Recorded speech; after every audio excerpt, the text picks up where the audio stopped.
News Only 24. News Only 24. উত্তর চব্বিশ পরগনায় জল জীবন মিশন ও নির্বাচনী বকেয়া টাকার দাবিতে কন্ট্রাক্টরদের বিক্ষোভ।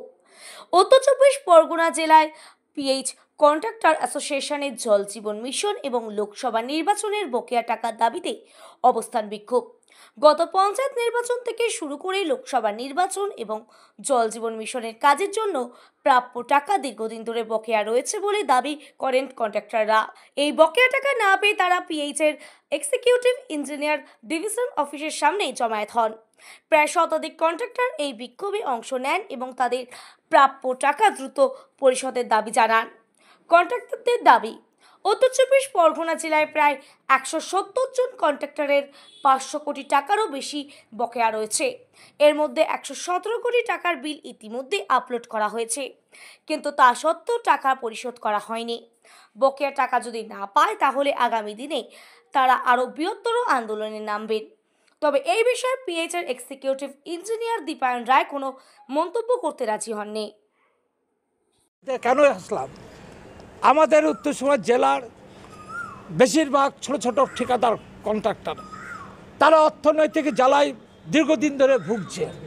তারা অর্থনৈতিক জ্বালায় বাজার থেকে দেনা করে ধার লোন নিয়ে তারা এই কাজ করেছে, কিন্তু দীর্ঘদিন হওয়ার জন্য তারা কিন্তু আজকে টাকা পাচ্ছে না। তারা অসহ্য সংসার চলে এর এই ভিত্তিতে, সেই সংসার চালাতে হিমশিম খেচ্ছে। অনেকে টাকার জ্বালা, অনেকে গোপনে বাড়ি ছেড়ে চলে যাচ্ছে অর্থনৈতিক কারণে। কর্মী টাকা পাবে আর কত টাকা? ওই 100, আমাদের যতগুলো মেম্বার, আমাদের 170 জনই মেম্বারই এই অবস্থায় দাঁড়িয়ে আছে। তাতে প্রায় আমাদের প্রায় 500 কোটি টাকার উপরে। ইলেকশন, পঞ্চায়েত ইলেকশন আজ 3 বছর হয়ে গেছে, পঞ্চায়েত ইলেকশনে কোনো টাকা পাইনি। কেন পাইনি? পঞ্চায়েত লোকসভা কেন পাচ্ছি না? কোনো উত্তর নেই, সদুত্তর নেই। সেই মেনটেনেন্স জেজেমের সমস্ত টাকা বিষয়গুলো আটকে আছে। আমরা চাই আমরা অবিলম্বে এই টাকা যাতে আমরা পাই, তার জন্য আপনাদের সহযোগিতা দরকার। কেননা ছোট ঠিকাদাররা রাস্তায় বসে পড়েছে। আজকে এর পরে অমরণ অবস্থানের দিকে আমাদের যেতে হবে, কেন আমাদের পেটের তাগিদে। ছোট ছোট ঠিকাদারতে বলো না, তারা অনেক কষ্ট করে টাকা জোগাড় করে। ডিপার্টমেন্টে কোনো সদুত্তর কেউ দিতে পারছে না। আমরা এর আগে ডেপুটেশন দিয়েছি, ডিএম এর কাছে দিয়েছি, আমাদের এখানকার মানে এক্সিকিউটিভ ইঞ্জিনিয়ার কাছে দিয়েছি, তারা কোনো সদুত্তর পাচ্ছি না। এরপরে সারা রাজ্যগতভাবে আমরা দিয়েছিলাম, সব জেলাগত। এরপরে না হলে আমরা চিফ ইঞ্জিনিয়ারের কাছে গণ অবস্থান করব।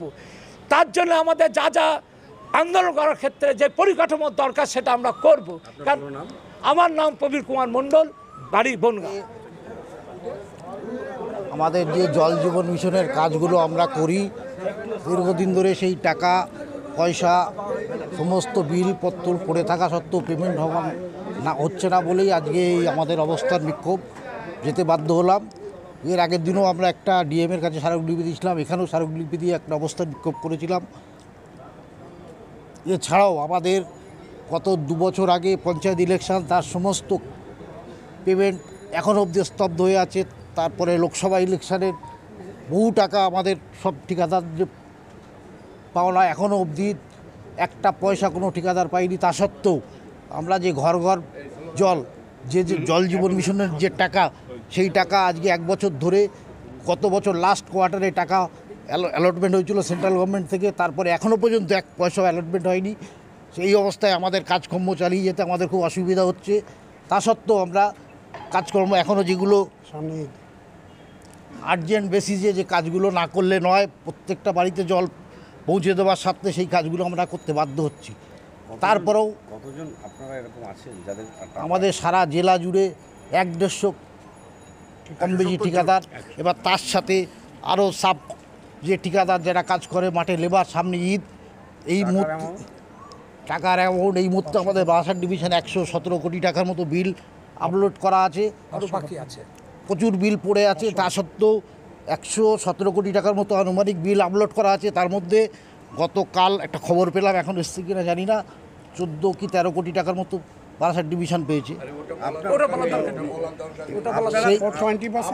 এবার সেই পয়সাটাও আমাদের পক্ষে সাফিসিয়েন্ট নয়। আমরা সেই, আমার নাম রঞ্জিত মণ্ডল।